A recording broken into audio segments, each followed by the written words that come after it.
I would like to introduce our Honorable Director of Bangabandhu Institute of Comparative Literature and Culture, Professor Rezaul Islam Shami, mostly known as Shamin Reza.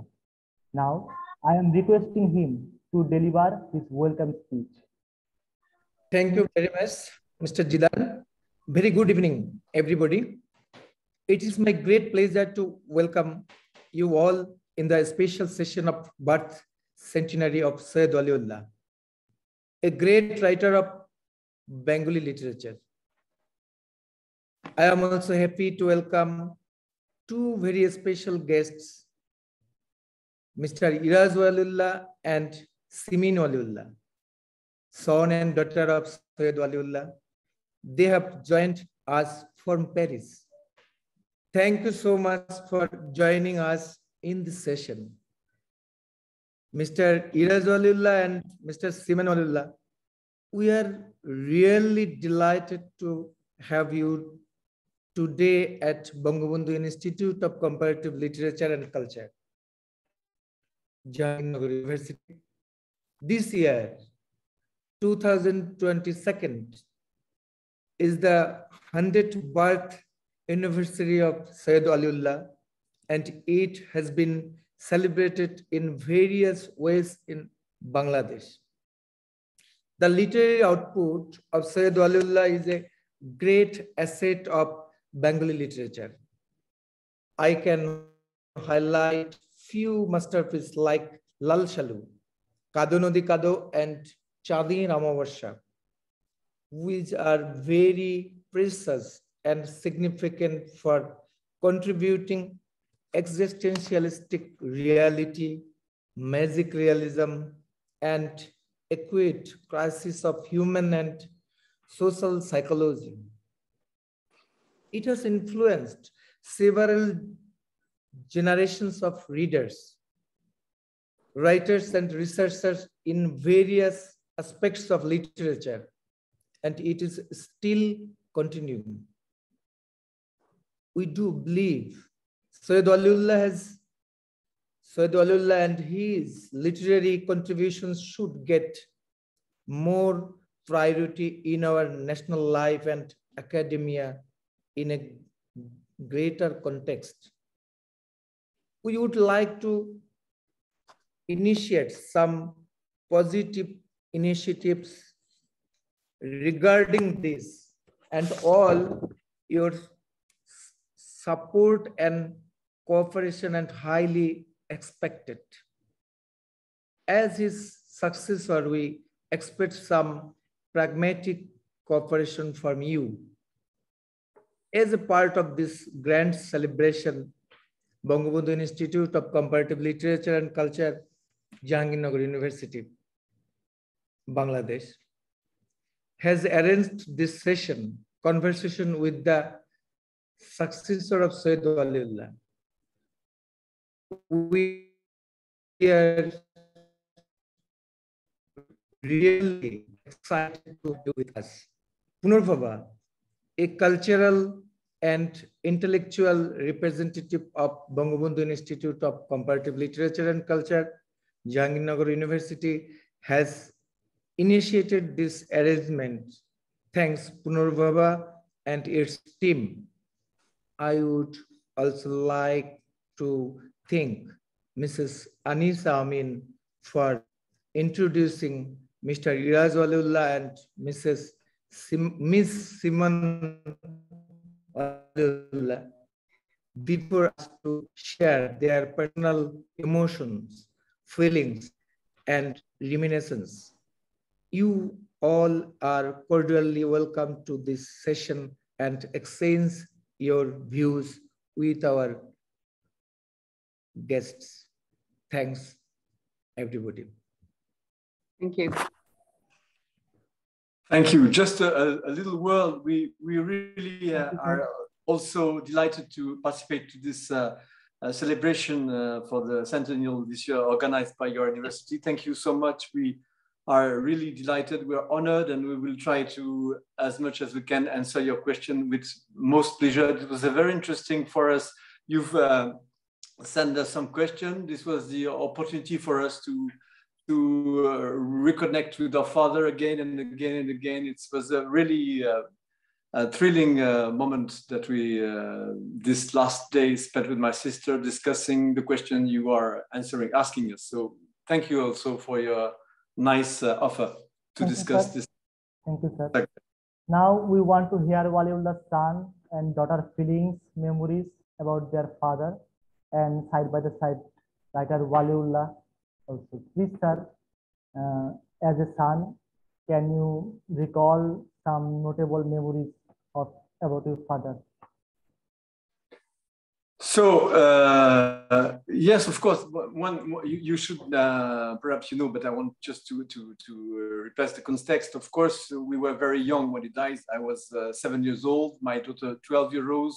So this recollection comes from on my side a young boy, but also my sister, a very young girl. So we have very affectionate recollections, like how our father would consider us, would love us. He was very, of course, kind to his children. He was very busy. So I remember I would see him only at night, late at night, and I would wait for him to come back before going to bed. And he was often bringing back some present, making sure that his children were gifted, very nicely gifted. He would bring little things like toys and little things he would find in his way from UNESCO, where he was working. In that moment, we were living in Paris. And many Simin could say also, because she's older than me, what she remembers. I remember, for example, but these are really simple memories and nothing to do with this literary, of course, contribution. This is a personal souvenir, he would tell us before going to sleep stories. He would be, of course, you guess, full of imagination to tell us stories. He was a very strict and straight man, very serious. I remember my father very serious, but in the same time, he had a sense of humor. That's few. So when I have Simin, maybe you can add some recollections to my. Well, I remember of course, the bedtime stories, which he would invent. His little puppets and things like that. He was very present for telling us stories, involving us in the music. He bought a lot of records, so he would involve us in listening different artists as classic music or Bengali records, everything that was in the up to date. Like, for example, even the Rolling Stones, he would buy me the last Rolling Stone record. It was things like it was very eclectic. And he would always, there was always this artistic side of him where he would make us draw, and he was very, how do you say? He would take us everywhere when he could. And at home, we would he wouldn't put us to bed when he had guests. We would be part of the evening discussions, and I mean, you know, it's all I suppose normal life for children with parents, even if he was special in his kind, I must say.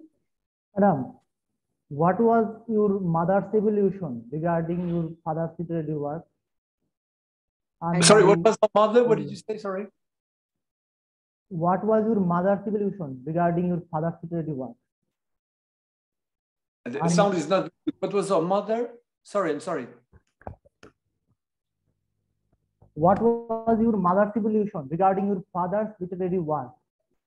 I didn't understand. What was our opinion regarding how would she contribute to his literary work? What was their influence? I think that's what your question. Yeah. Okay. Well, they would first of all they would both of them would read a lot and share their readings and discuss. They were very much aware of literature of the very contemporary writers, but also ancient writers, and they would read a lot and discuss a lot. Of course, when you consider our father's literature, you can see that the descriptions he gives of the people, of the landscape, of the country. Of course, our mother, she couldn't help because she was not like him, brought up there, and she translated also. Experience. Sorry? She translated also. Yeah, yeah, of course. But so this is the part I want to stress out. That is, she translated, and I think in translation she was an essential part because she was first of all writer and translator. They were living together. They had a common life, so they could always discuss. And my mother could always be as close as possible as the mind of a father. He would explain what he meant in a sense, and in the other hand, something that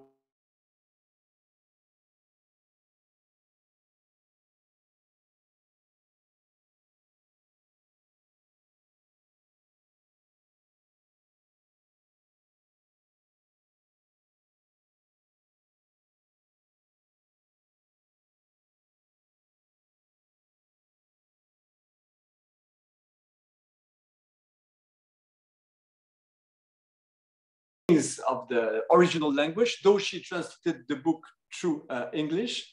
But I think she, on that part of her contribution, she was very helpful to bring his book to the Western audience. That's what I would say regarding my mother. What would you say, Simone? Something you can add, or not necessarily on the spot? No, she was also literary. She was very, I think she was the first reader of my father's writings. And I'm sure she was a good critic, although he didn't need, but I'm sure, I mean, it was, they were, from the start, from the day they met, she was saying that they continuously shared and discuss about all matters. I mean, they were both intellectuals, and I think that's why they got along well, is that she was very much into literature and writings. Well, I'm sure to conclude on this part that this discussion they had, this moment of translation was a fruitful partnership anyway, because I'm convinced that they really would go on the same way, both way together, and really shared all they could share to make this book really respectful about the original version. And they both believed also that it was important to translate a book in its original, you know, like on Bangladesh, to show to other countries and other people how to share the knowledge of a country and a literature. They both believed in the importance of translations. Madam, you know the person Waliullah for sure, but how much do you know about writer Waliullah? So, of course, we spoke about the father as a man. Now about the writer, we were aware from the use of his literary activity, and we would quote by heart the Bengali titles of this book, the Bangla titles of this book. We would quote them by heart, like Lal Shalu, of course, from the youth who were brought up with that, so that we knew.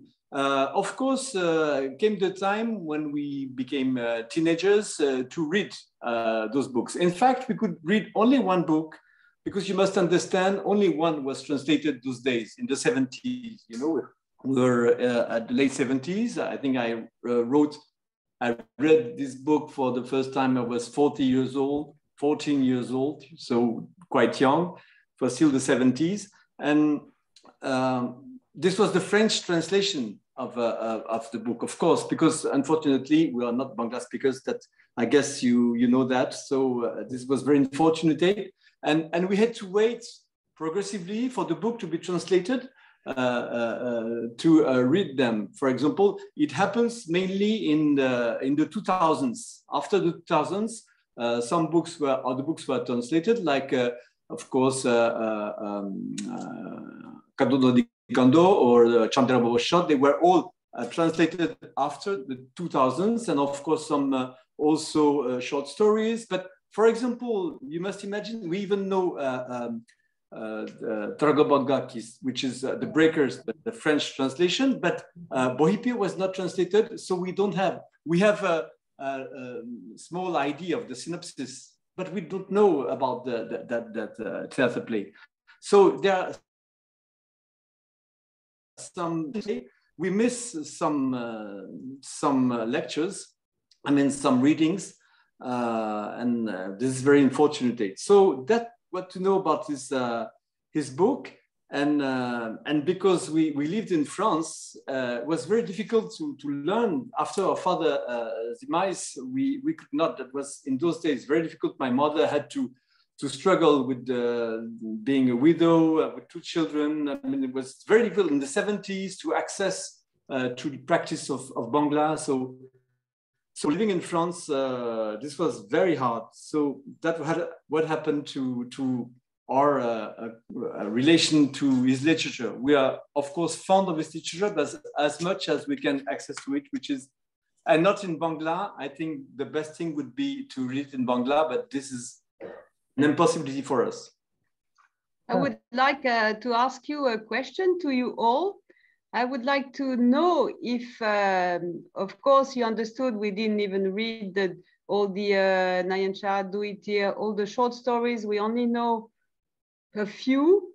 Have you read, all of you, the entire, how do you say, work of Syed Waliullah?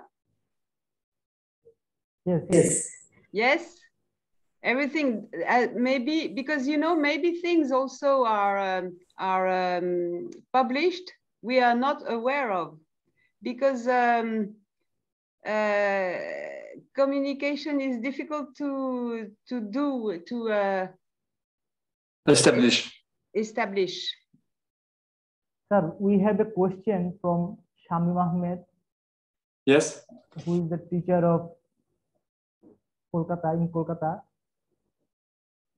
His question is there any authentic biography of Syed Waliullah in any language? If not, we have to write and publish.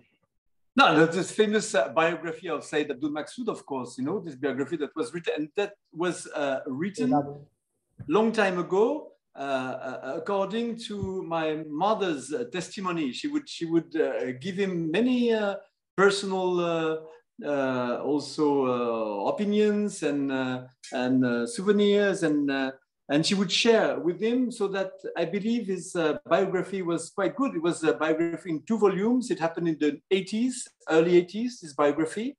And unfortunately, again, like the one of the very supposed work of Syed Akram Hussain and other academics who made a good job on our father, unfortunately, we could not access to this book because they were only published and written in Bangla. Very sad for us. It's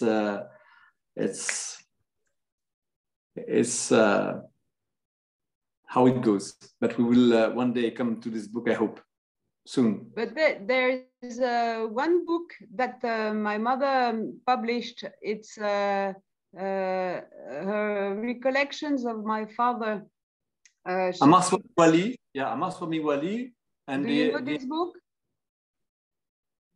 Have you heard of this book? Yes. Amaswami Wali. It's Amaswami Wali.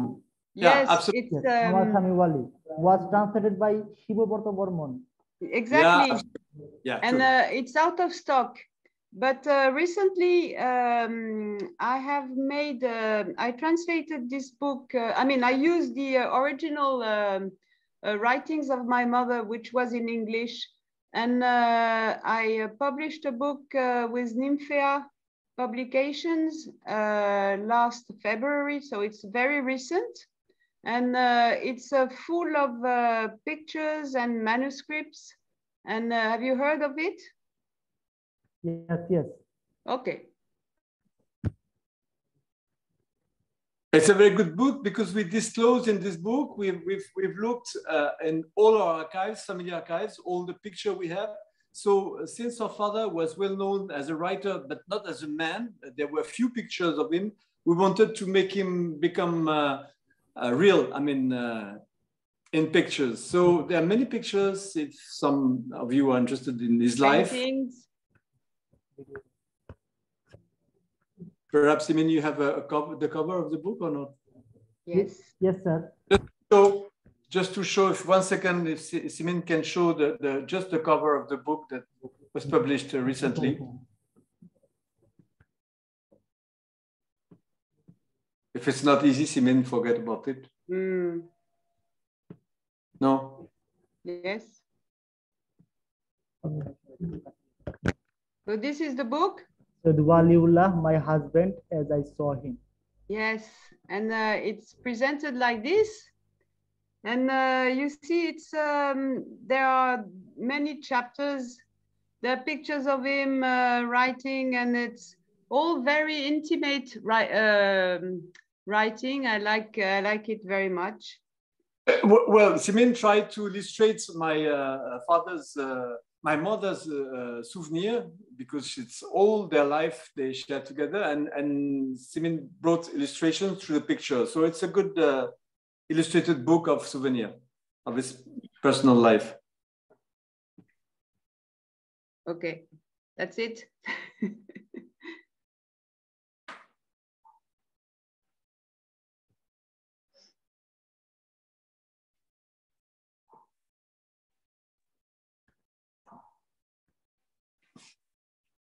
Madam, how much are you familiar with Bengali literature? As per reading of Bengali literature, how do you assess Waliullah's contribution to Bengali fiction? Well, first of all, as you understood, being not Bangla speakers, we have a very small, little knowledge about literature. Of course, we know Tagore, we know, of course, Michael Madhusudhan Datta, we know the immediate, of course, Kazi Nazrul Islam. These are obvious names that we've been known from the very youth time. Also, the immediate cycle of our father, he was friend, he had, of course, writers in his immediate cycle, like of Shaukat Osman, also Sanal Haq, different writers, friend of my father, books that we have, and also the writers we had the chance to meet in a life, personal adult life, like Selina Hossein or Rashid Haider, all these writers we had the chance to meet, and some of them known to us, but read one book, I think, of course, of Humayun Ahmed, who is, of course, a figure of the modern contemporary literature in Bangladesh. But yes, we know few. I've read some poetry, mainly poetry, because, of course, the writers I mentioned were a poet. So even Shaukat Osman, many poems. So we are trained to Bangladeshi poetry, but not much to prose. But prose supposed to be the let's say the specificity of our father. So let's keep prose to our father and poetry for most of the Bengali readers. And regarding the aspect of his works, of course, I think his novels. We don't know much about, personally, I don't know much about the theater play. I told you, Bohipir, I couldn't even read it. But his novels, even to us, translated into French or other many languages, because Lalchalu was translated like in 50 languages, are significant in the contribution in Bangladeshi literature, even according to me, worldwide literature. But this is a personal opinion.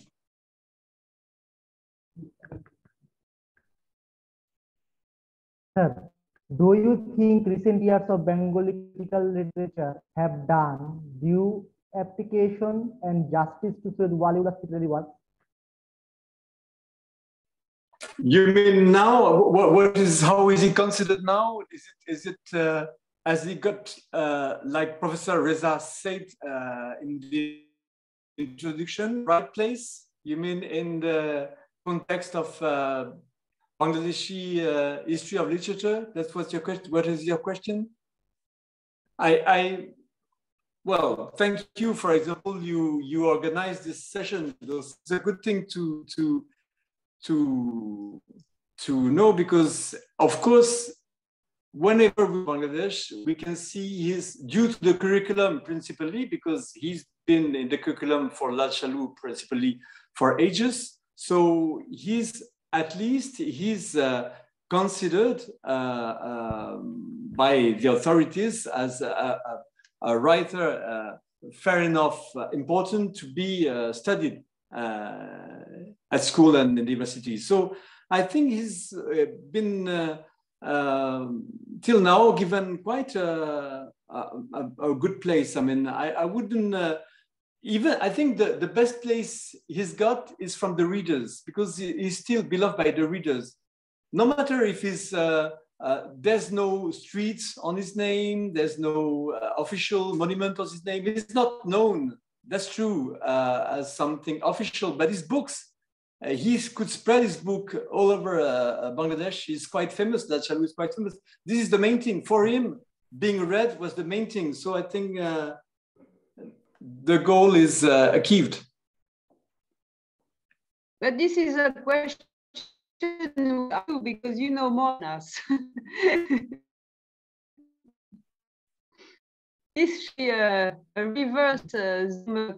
We should give the questions to you. Sir, we have a question that tell us about Mr. Waliullah's reading of world literature. If possible, mention some his favorite literary pieces of world literature. Well, Simin knows much more about, because my sister, she kept my father's library. So, and of course she was older, so she remembered precisely.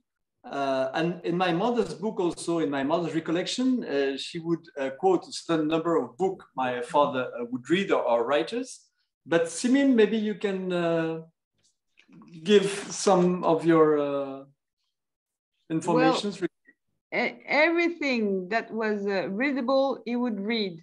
He was really, there was no, from any country, he was from any century, he could read as well as the Greeks, then, you know, everything. He was, he would buy all scientific and anthropological and archaeological and any type of books he would read. And my mother said that, in fact, most of he was very well, how do you say?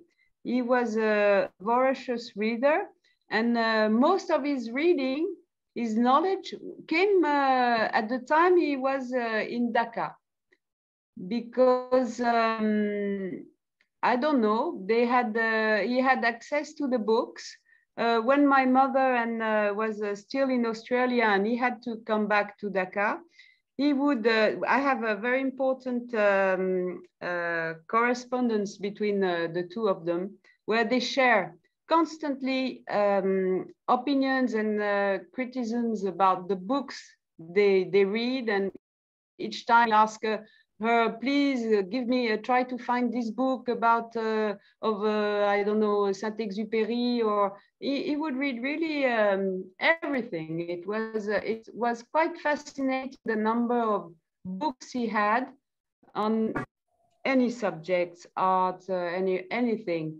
And as well as thrillers also, you know, any really modern, really everything. I think you could, he was all the time reading and buying books. So maybe you have some examples of the out of his library. I just took a picture because I keep some books. I have still some books of him, and it's funny because it's the old covers. So this is for example, this is a extract of the book I put in, I designed, but also, you know, it could be anything about world prehistory. Also, he would always put his little signature on the books. It could be, you know, book of my foundation of modern arts, and also anything, Faulkner, Gunter Grass, anything really.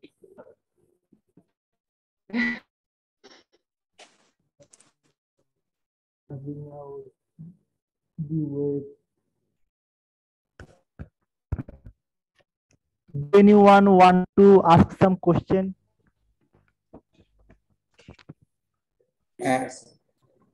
Yes, thank you.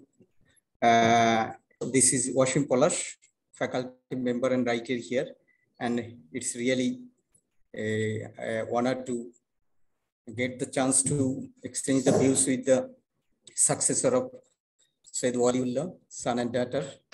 Yeah, I'm really delighted, and of course, it is a very interesting thing to get some feelings, emotions, the reading pattern, all sort of things.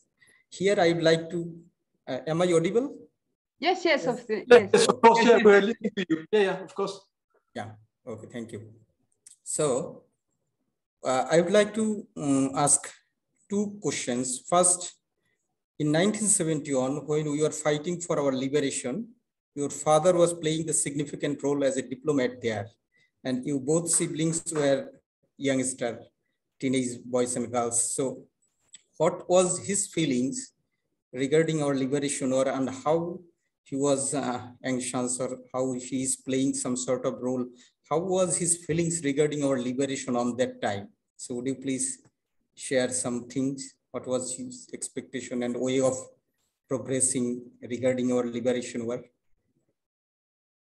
Well, our father was very, of course, he was in a very, very sad, it was a sad time for everyone. And our father, he was trying to find how would be the most helpful to help struggle. So he was in Paris, unfortunately. He wanted to live, and this was an initiative he had. He wanted to live and come back to the country. But my mother, she might have discouraged him because we were young, saying, you have two children, you know, why should you go? And maybe you can help from France because you have contacts. He was well established in France. He had contacts, of course, with the intelligentsia in France, with some writer, with some journalists, because he had been, as you said, as a diplomat, long time attaché culturel and the embassy, so press attaché, everything. So he knew all the stream there in Paris, so he could help from Paris. So he did his best. Of course, he contacted many journalists. One is famous, Jean Lacouture, who's not always quoted as Malraux. He was among the people who also reached him. Jean Lacouture, I mean, he did a lot to wake the French opinion, to move the French opinion in favor of the Russian war. He thought he should really lead. And he went also in England because he played allegiance to the provisory government of Bangladesh established in London. So he took my sister in this specific travel where he came to the government. He was invited in India, but he could not go. He was invited in India for there was a kind of seminary, something, a conference with intellectual, you know, many, I think there were, Kamrul Hassan was there, or other ones were supposed to be there. But he did what he could, unfortunately, as you know. I think he was quite depressed, super depressed. He had another attack. No one knows why it would happen, this very sad disease. But perhaps also because Simin could witness this moment. I was a bit younger, but Simin said he was very depressed because he was there and very hope. I mean, he was not that healthy helpful as he wish he could have been, you know, he would do, but it's difficult when you're abroad, you know, you feel so, and your family is there, and you feel very sad and very helpless, you know, though he did what he could do. He was stuck in France. He had bought a house in Gulshan, where we were supposed to move, you know, and the war started. So all his plans were a bit collapsing, and he had lost his job at the UNESCO. So he was jobless. He couldn't fulfill his wish to go to Dhaka and bring his family because of the situation. He was really, he had a bad time. He was very, he would stay in the flat, not, you know, he didn't read, he stopped reading actually at that time. He wasn't, I think the only thing he did was to paint I remember him painting the walls of the flat, you see? So, just just to say, to add one detail, if he lost his job, it's because he was kicked out of the UNESCO because he wouldn't accept anymore to be Pakistani, you know. So it was clear to the Pakistan government, so they kicked him out of the UNESCO. So this was another pain for him. So he had multiple pains, and not being able to find a way to. So he did his best from France. I told you he moved the public opinion in favor. That's what he could do, as much as he could. Yes, of course, we could imagine the sensible great writer like him, how he could so much sensible for the people of his home country, homeland. The second part of my question is like that.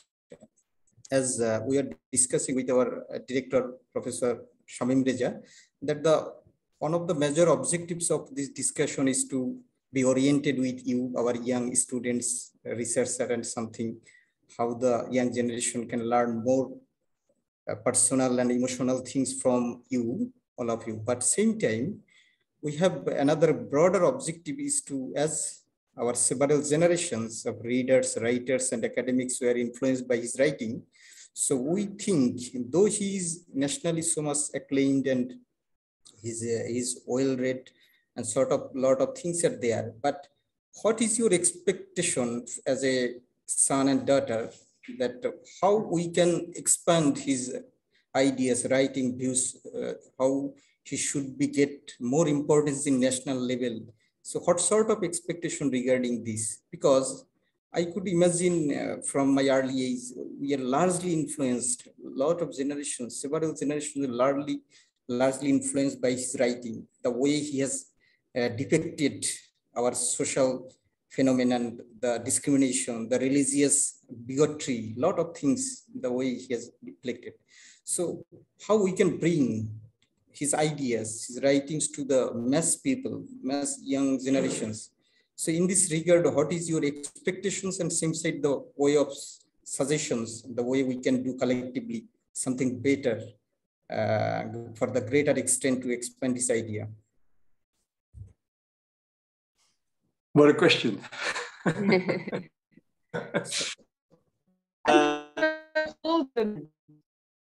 The writings are incomplete. I think the man himself is very interesting. Let's say. I think that what expectation, it's difficult to have expectations, because expectations, you just can have dreams, expectations, but you can handle them. I mean, at the very end, you cannot help. Things goes like they want to. Of course, we are very happy with this book being in the curriculum. That's not our responsibility. Because I think our father is so much in the school now of Bangladesh.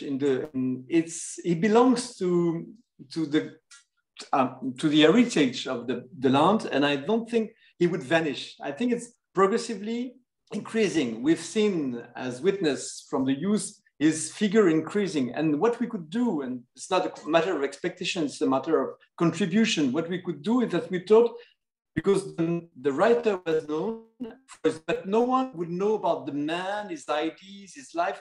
And this is important to enrich, of course, his cultural heritage, his books, with also everything brought regarding his personal life, and that helps to understand. For example, he would be, we understood there was a question about Marxism, you know, what was his thought in this period. This is very important to understand the man, just a way to make his book even more understandable for everyone. So that's what we're doing. We're doing as much as we can to bring here for the public, make it accessible for everyone. That's why we, Simin, created a website also on our father's website.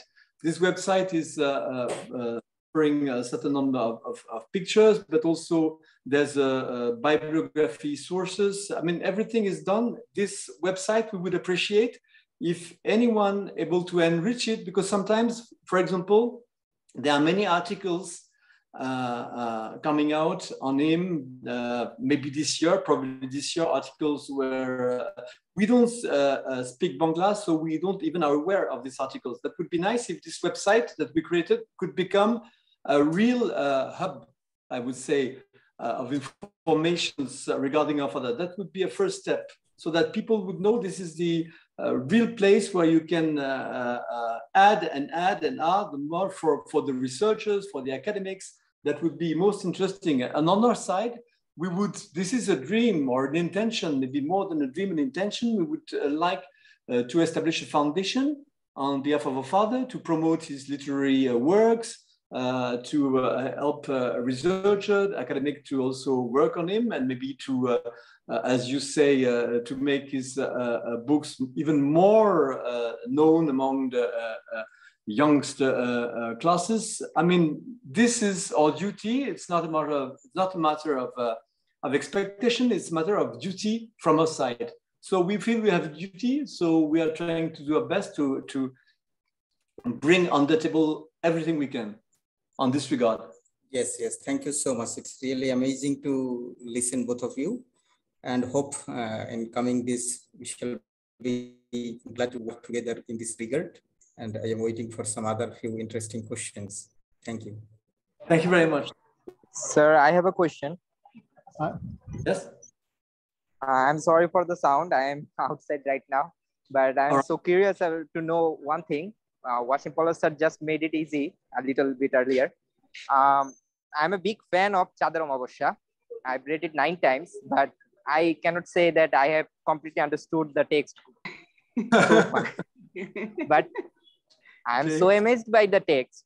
A lot of time I read a lot of reviews and everybody says it's a psychological journey.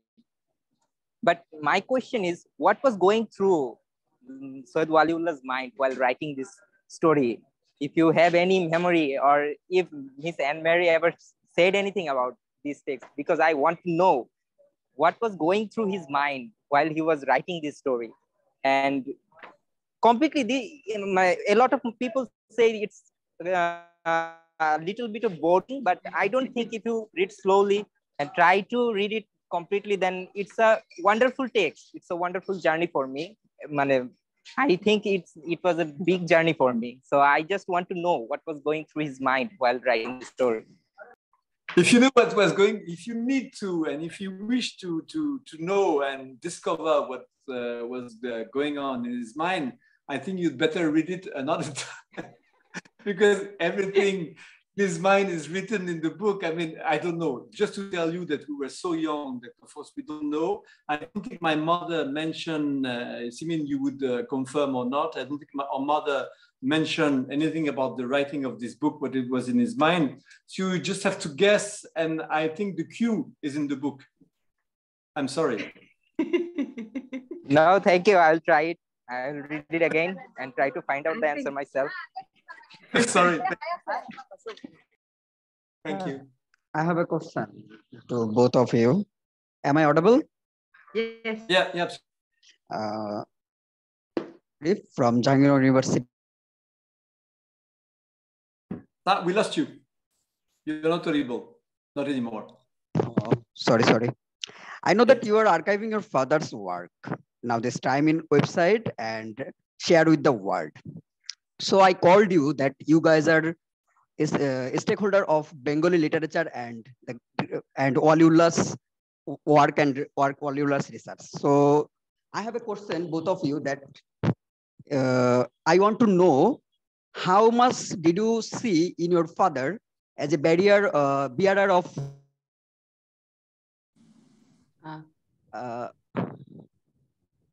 did you No. Oh, okay. I again said that. I want to know that how much did you see a bearer of Bengali literature or Bengali culture in your father and your family? Did you understand it? Oh, can you say it in another way, because I didn't understand the question. No, please, can you formulate the other way? Okay. How much did you see a bearer of Bengali culture and literature in your father? What is one word? I can't understand. Bengali culture. No, matter. We have something. We have something with the word bearer. I don't know what it means. I'm sorry. Sometimes our English is poor also. So could you actually? I'm sorry.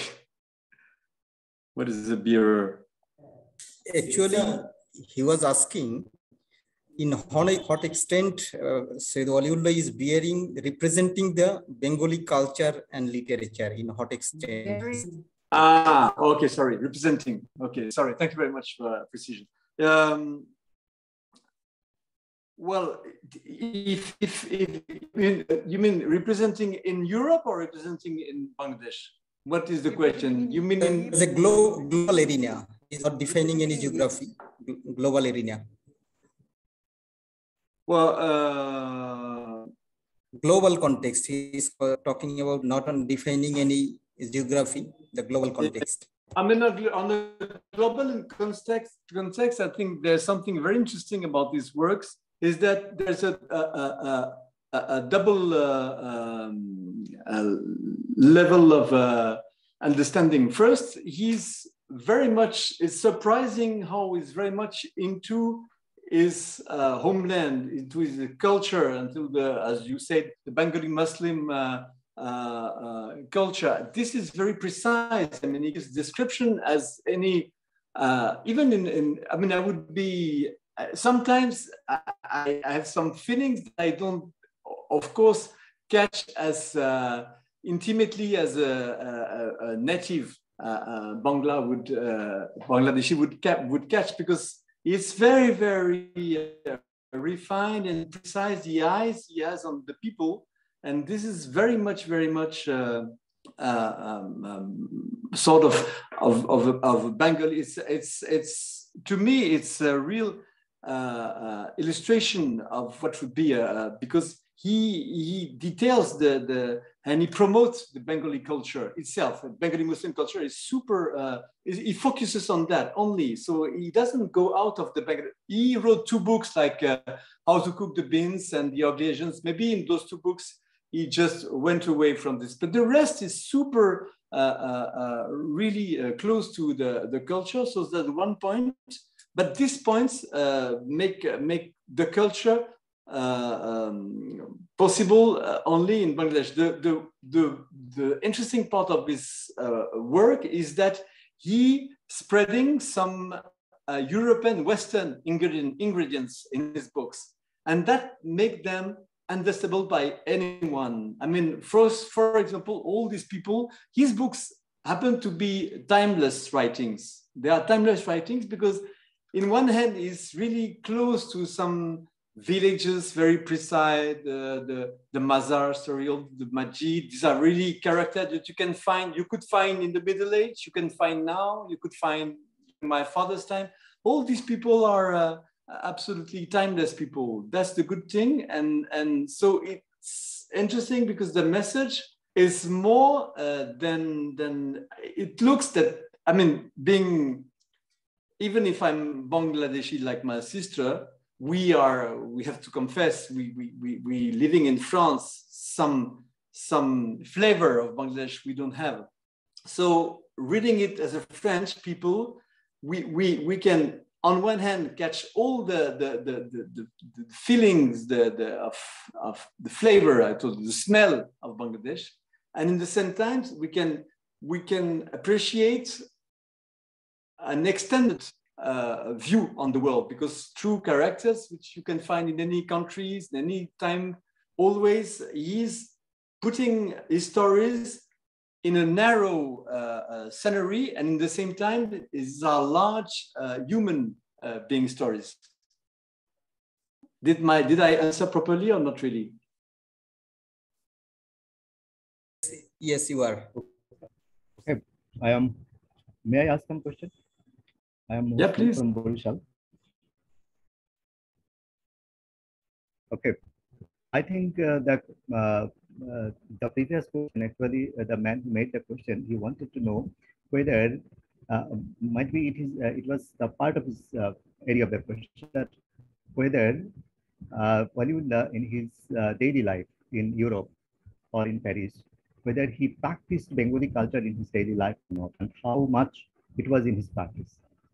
If it was not the area of his question, it may be even my question, and I am interested to know. Well, first of all, I think there's a common belief.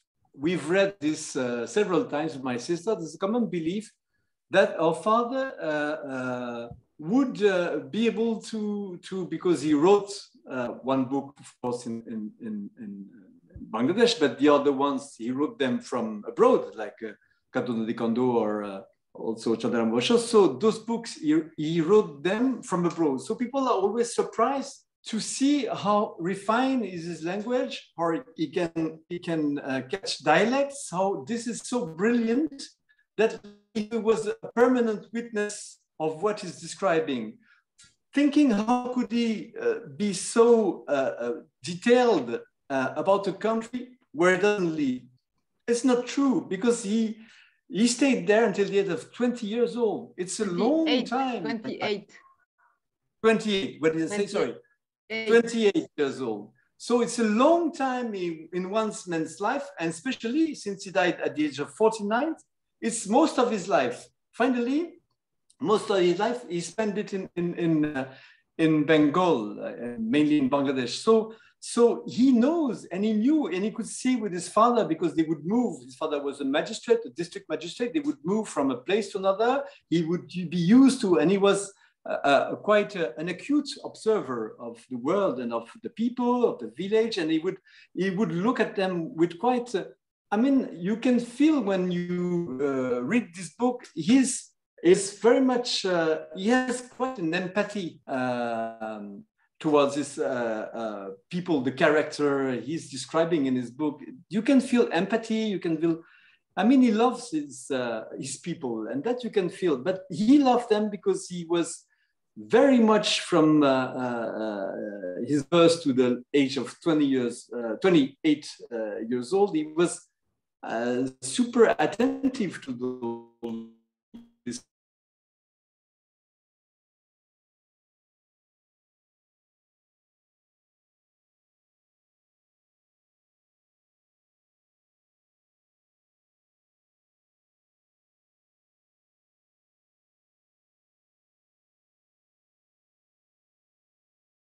He would be super happy when in France he was at the embassy, and he would be the one always, because in those days few people would travel. We were like 50 Bangladeshis in France, very small number, even maybe less.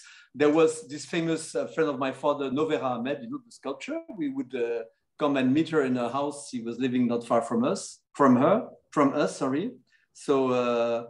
And he had, of course, Rashid Chowdhury, you know, the painter and tapestry makers. He was there. I mean, he had his crowd, and he would live like a Bengali in France. Same. He left with Bangladesh in his luggage. He would never forget about Bangladesh, and he would easily write like a Bangladeshi, because this was in his mind. I think he was listening always we was listening a song of Ghazri Nasir Islam, all these songs that Noor Jahan, all these songs, you know, we would always remember.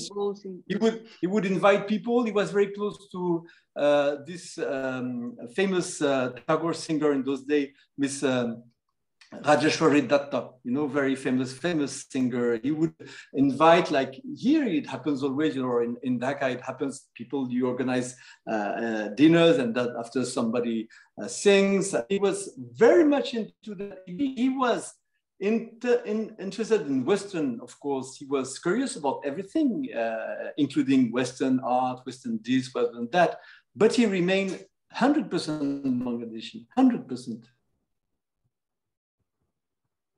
Okay, thank you so much. Thank you so much. I think I'm very happy to know these things, and I should apologize that I missed the beginning part of the session. I was a bit late to join the session. So I have some questions. Perhaps those questions where it might be that you have already answered the question. So then it might be very foolish to ask those questions. But again, I am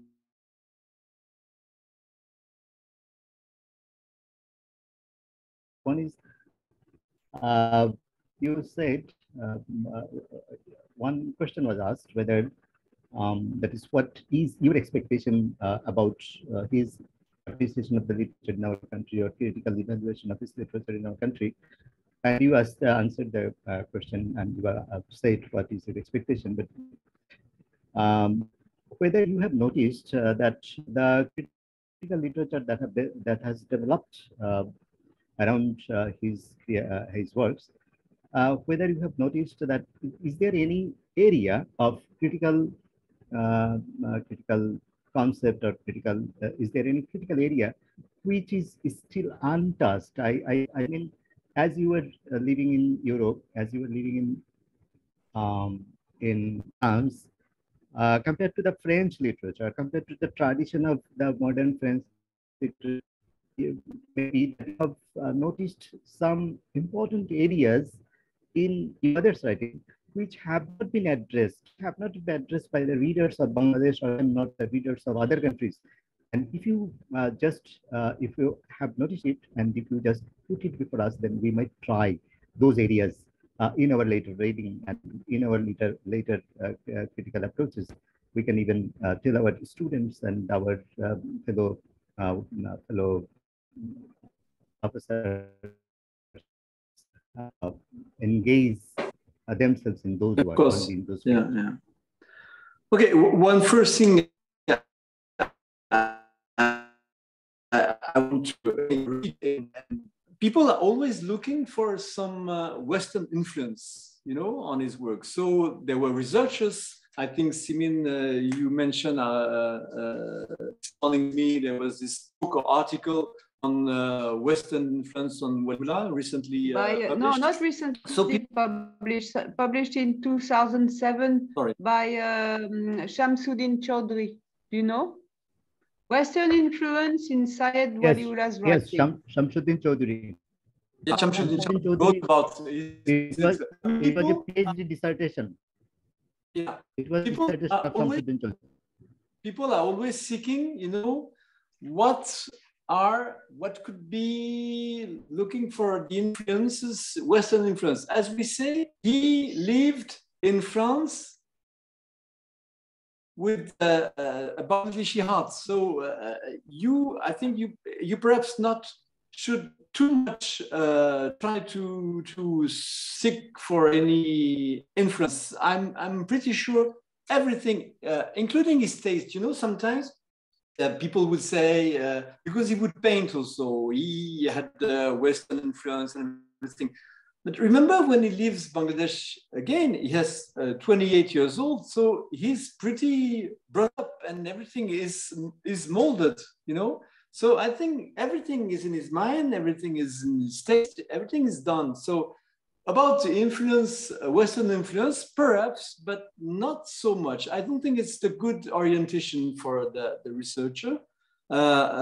Regarding your question, it's very precise. The truth is that to make a proper answer to it, we would need to have a real overview of all the critical works. And all the critical works, as we said at the beginning of this session, is inaccessible for us because we don't read Bangla. So we only have a very short view, a very partial view on the works of our fathers. So it's difficult to answer your question. I would say perhaps one thing would be interesting, rather than the literature. Certainly there's lots of job to be done again, lots of researchers. And that's why I was saying we would like to help establishing a foundation to make sure people would have the abilities and the capabilities and anything, all archives, document, everything to work on that, everything we can bring and everything that can be found regarding. But I think maybe people could work also on his articles. You know, he was also an art critic. That's interesting. I don't know if people worked that much on and I think there are many articles coming from those days. You know, in the Statesman, he would of course work a lot and write in the Statesman. As a journalist, I think he brought something interesting in his writings. It's not only journalist writings. It's these journalists are writing of a writer. So also in Dawn, you know, this those days this was this Pakistani, of course, newspaper. He would have written anyway. He has written a lot in the subcontinent, and there might be unknown. Articles or even novels. Recently, we heard the novels was discovered. It had been published in one newspaper, I think in Calcutta also. So perhaps on this side, people could make some research. But I want to repeat regarding Western influence. I wonder if you should too much look this side. I'm not sure. Thank you. This is our feeling too, that we have exercised a lot on this area, and that was too much. And thank you. It's a great pleasure. I feel that I'm almost in a dream that I could talk to you, the son and daughter of my favorite writer of Bangladesh, one of the great classic writers of Bangladesh. So thank you so much, and I'm feeling enlightened by your answer.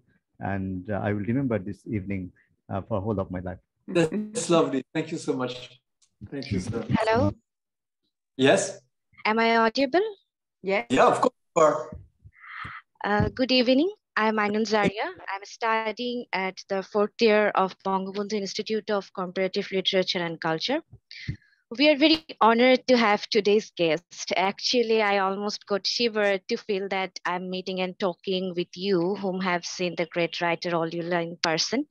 He is a great writer, and he will remain great writer in Bengali literature.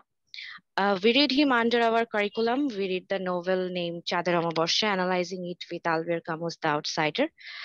You have talked about the lackings of his translation of his writings to read them in other languages, and you have said that due to language barrier you could not read or you could not understand or go through his amazing writings.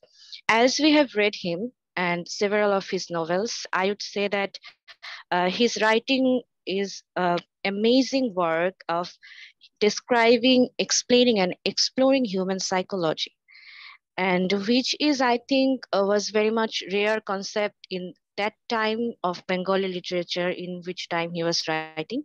And it is relevant in today's also because human mind is timeless, as you are saying that his writing is timeless. And he explored through the novel that how we think, and especially what is in the gray area of our mind, where we experience different things and we feel different things in our way. We're excited, we're sad, we're happy, we're crazy. And all his writing is a journey to human psychology. And I would like to ask a question regarding this concept, that you have seen him in person. You have seen him in your in when he was reading or when he was writing. What would you say if I ask that which qualities or which nature of him tended to explore human psychology. If I want to ask you the objective or the adjective actually, that was he very thoughtful, or what was his reads, or was he very introvert? I'm asking this because we do not have too much information regarding the person Waliullah. We read his writings, we analyze the writer Waliullah, not the person Waliullah. And I would like to ask that how would you say which qualities of him resembles the writer Waliullah, who was exploring human mind, human psychology, all through his writing? It is my first question. And the second question, I think, will be very emotional. It's a fandom thing. Have you ever seen him writing? I would say that what was his writing habits? As you were working and archiving his life, I learned. So I'd say, what was his writing and reading habits? As we are the student of literature, we are going through different literatures of different language, different writers, different regions in our curriculum. We tend to know what a writer thinks, or what a writer's habit, or what he's thinking about literature, what is his reading habits. And have he ever mentioned before you of him being a writer? That is my question, I think. Had he ever mentioned before us, sorry, last question? Have he ever mentioned before you about him being a writer, his writer entity, or his thinking or feeling about writing? Okay, so perhaps you were there at the very beginning of this conference. Of course, we were so young that these questions we would like to answer precisely, but it might remain an unveiled part of his life, because for us, for example, sharing his opinion, his wish, his intention. For example, my mother, I could say, but this is my mother's, of course, words, not us. She would say that her father, because there's another idea. I'm not very, and Simeon too, we don't agree. There's an idea, when you read about her father, it's often said that he was not a prolific writer. That's true. He wrote 3 novels and few short stories. I mean, it's at the very end, it's not much. So people start perhaps to conclude that maybe he was not that kind of man who would write a lot. Who knows? First, he could not run his family with his book incomes. You know, in those days, you would not want much money with selling books. So money would not come from that. So he had to bring up his family, children. So that's why he embraced the career as a diplomat, not for fun, because it was not very funny. You have reports, you have, I mean, sometimes it's quite boring, and you have to make your duty, you have to earn money. So he was always regretting not being able to only write. This was his wish. He would always share with my mother. He would always say that, my mother told, because he didn't say to us. Once again, he was already dead when my mother shared with us, because we were very curious, like you are, about our father. So we asked questions, not enough questions, because now our mother died, and after you always regret, you should have discussed with your parent endlessly, and you always stop the discussion because you think you have other interest and other activities, hobbies to lead. So anyway, we asked many things to our mother, though, and because we were curious about our disappeared father, and she would say that he often said, "I have one wish: go back to Bangladesh, stay in the village, settle in the village, and write and write and write and write." So you don't know how many books, who knows how many books he would have written, even with more time. You don't know. First, he died at the age of 49, so of course he could not have a big production. And second, he was short of time because of all these diplomatic activities. He would, during our summertime, vacation, we would not see him because this was the time where he could, Simeon remembers well, where he could write, spend some time to write. And this was a privileged moment for him because he could not, during the week, during the year almost, because of his tough job, he could not write. So one real wish was to go back to Bangladesh and there live really in a village. My mother said that would be in a village, somewhere in a remote place where he could find peace and time for writing. So this is a way to answer you. This is not our answer. This is my mother. I'm answering for my mother at this question. For the rest, your first question was about then I forgot because I forgot the first question. Can you remind me quickly the first question? The second question was, have you seen him writing, or what was his writing habits? Because you mentioned that he had a busy I schedule. will answer to that because my brother was too young. So my father was, he would write on a table in the dining room because he didn't have a desk of, he didn't have a room with a bureau. So he would write on the table of the dining room, quite with his papers, quite spread out. He always had the same pen, ink pen, and black. I know you want all these little details, I think. He used black ink, and he used to write. So he would always. There's plenty. We have some manuscripts which are noted, which are in Bangla. Of course, we can't read them. And even if he had some, he would also write mostly in the evenings because, as Iraj told you, he was working in the day. He had quite a lot of work to do with the embassy. So he was working in the evening. And on each holiday, when we were on holiday, we would never see him because he wasn't the kind of father to put himself in. He would always be, how do you say, neat on himself, with nicely dressed, and he never was in a jogging or he was never. He wouldn't play sports with us. He was always writing. Each time he could, he would write. And he would read, as I was saying earlier on. He was reading a lot of books. He would buy a lot of books of any kind of literature, even scientific books. And that was, I always have an image of him in an armchair reading and smoking a lot. Smoking a lot at this time. He was pacing along the flat and in his soul writing, and we would be around. So you see, in a flat that was in an open space. That's it.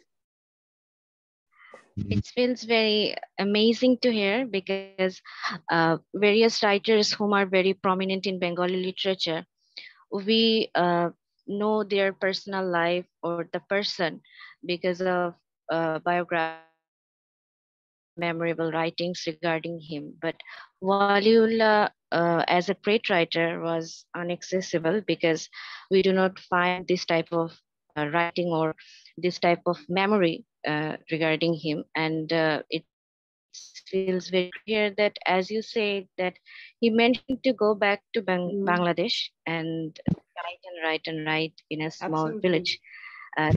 Very amazing to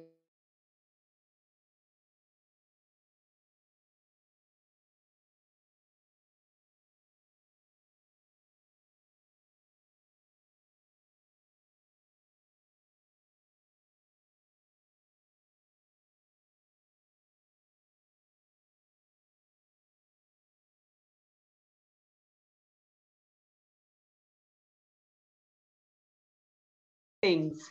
Because as you say, everybody knew the writers, even. Is anyone here to ask any question? I want to ask a question. Yeah, please. One of our, I'm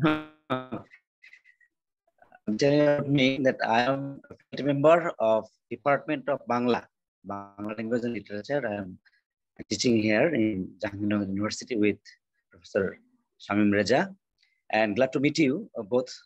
Thank you. I'm very proud talking about with you. One of our writer and intellectual, Syed Abul Maqsood,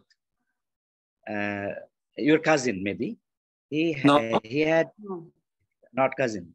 No. Oh, he had written a book about life and literature of Syed Waliullah, and I have gathered many information from the book, but there was a problem that in French life, daily life of Waliullah, there is no reflection in his biography that I have noticed. One of our students maybe questioned you that, oh, how was Waliullah's daily life? How was his writing position? How was his or daily routine? You have told something about them, about him, but in his book, Life and Literature of there is no reflection. But there is many informations about literature, about his drama, about novel, about short stories, and also a comparative study with many literatures of Europe, many things at the time.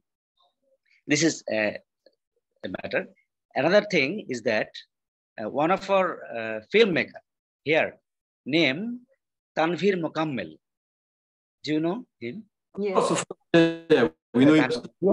He has also written a book, and I'm very satisfied after reading his book that Sisyphus and Waliullah and tradition, the question of tradition in Waliullah's novel.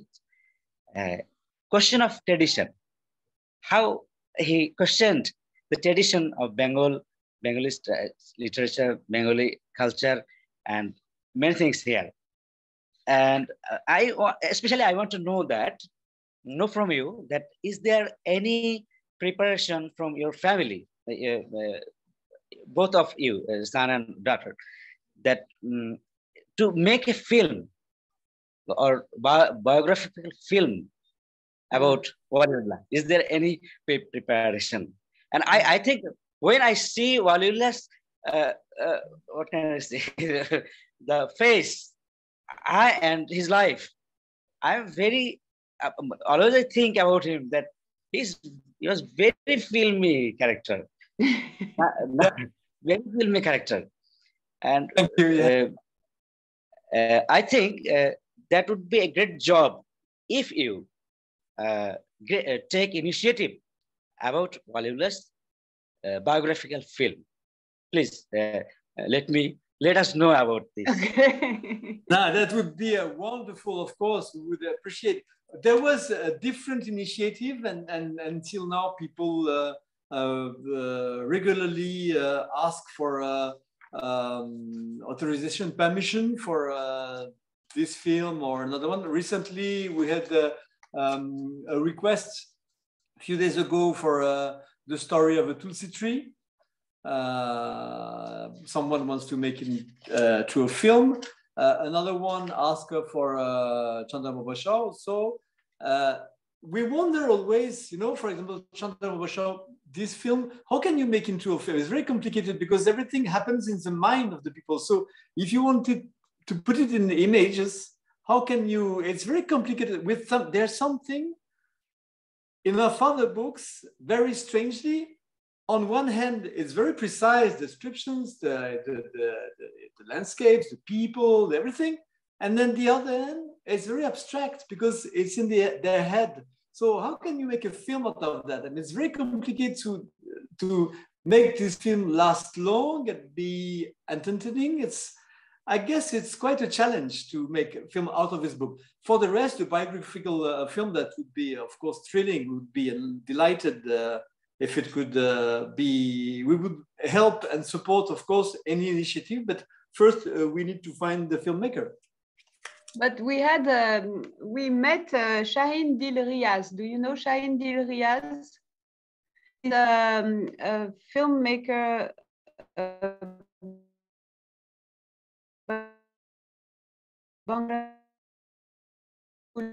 The documentaries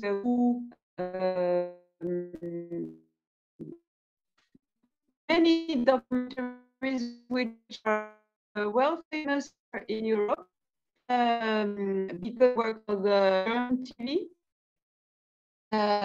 It's very go and check out his web. His name is Shaheen Dil Riaz. And he tried to, we got in contact with him because he was interested to do a sort of pilgrimage with us back to Bangladesh in the search of our father, but we're still sort of thinking about there was this film, if you have heard of this film, the film on Louis Kahn, you know, the architect of the parliament in Dhaka, Louis Kahn, famous architect, dead. So his son is discovering his father, and the camera is following all the reconnection with his father. So that was the idea of that film, but it's not the proper idea. Your idea of a biographical with a Bangladeshi star. That would be great because he's got it's quite a life.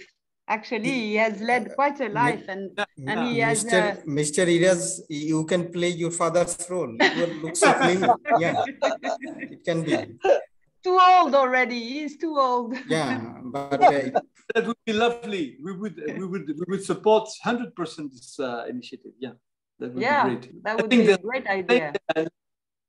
From a perspective of the image, that's more interesting than making a film based on a father's book, because again, everything happens in the mind. It's an inside journey, so it's difficult to put an inside journey in images. My another query is to know that there is a village named Urias. Yes. Urias, that is in Chader Amabosha. And when he written Chader Amabosha, he lived, Waliullah lived in that place, and he was living maybe in a hotel. That was your grandparents' hotel. Yeah.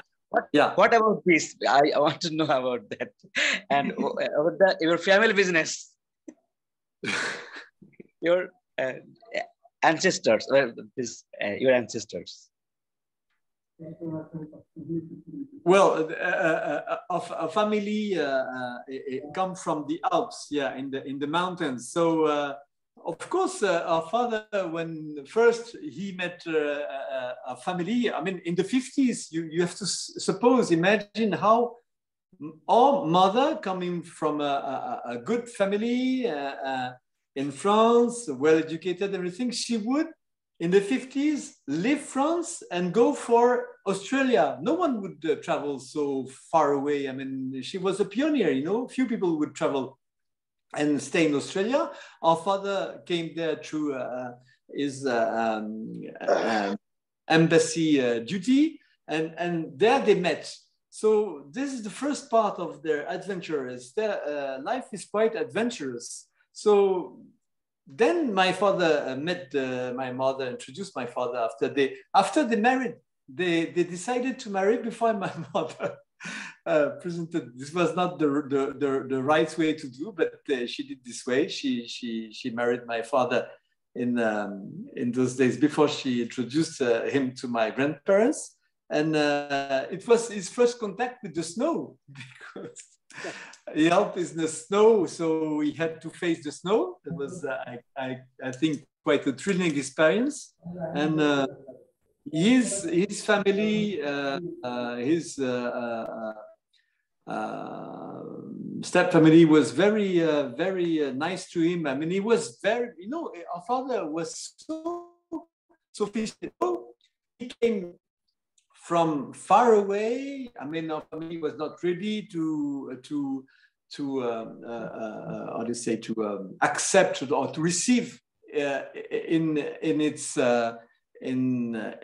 circle a foreigner. I mean, you would not, you know, my mother was brought up to be married to, I don't know, someone of the village, of the city or whatever, and then she found this adventurous husband, but my family immediately adopted him because he was so refined, so sophisticated, so polite, so cultured. So he had quite a conversation. He was absolutely beloved by our family because he was a very good-looking, handsome father.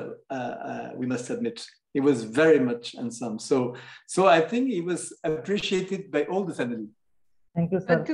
To come back to your question, in fact, my grandparents had a hotel, big hotel in a place, thermalism, famous for the water to cure skin disease. And this hotel was been built, happened to belong to the family for a long time and was built by the family. And it was a big, big hotel, about 100 rooms with a big park. And it was a perfect, so all summer holidays we would spend there, and it was a perfect place to be quiet, to be fed, and to be able to write. Thank you, sir. Thank you, madam.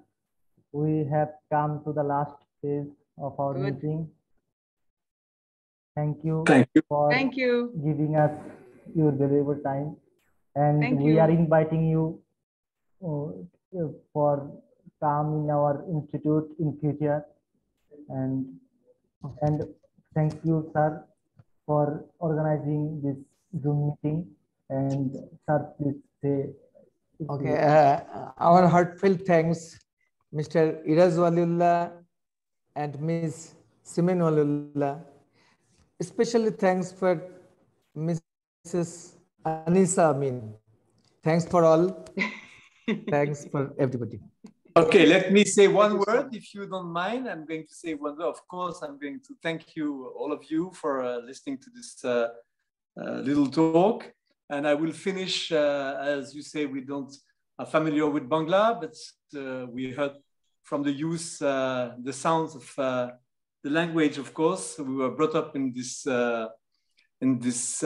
music of the language. So, আপনাদের সবাইকে ধন্যবাদ। আমরা দুজনে সম্মানিত হয়েছি আজকে অনুষ্ঠানের জন্য। আপনাদেরকেও ধন্যবাদ, দুইজনকে আমরা খুবই সম্মানিত হয়েছি। ছাত্রছাত্রীদেরকেও ধন্যবাদ। সবাই ভালো থাকবেন, সুস্থ থাকবেন। Thank you so much. Thank you so much, everybody.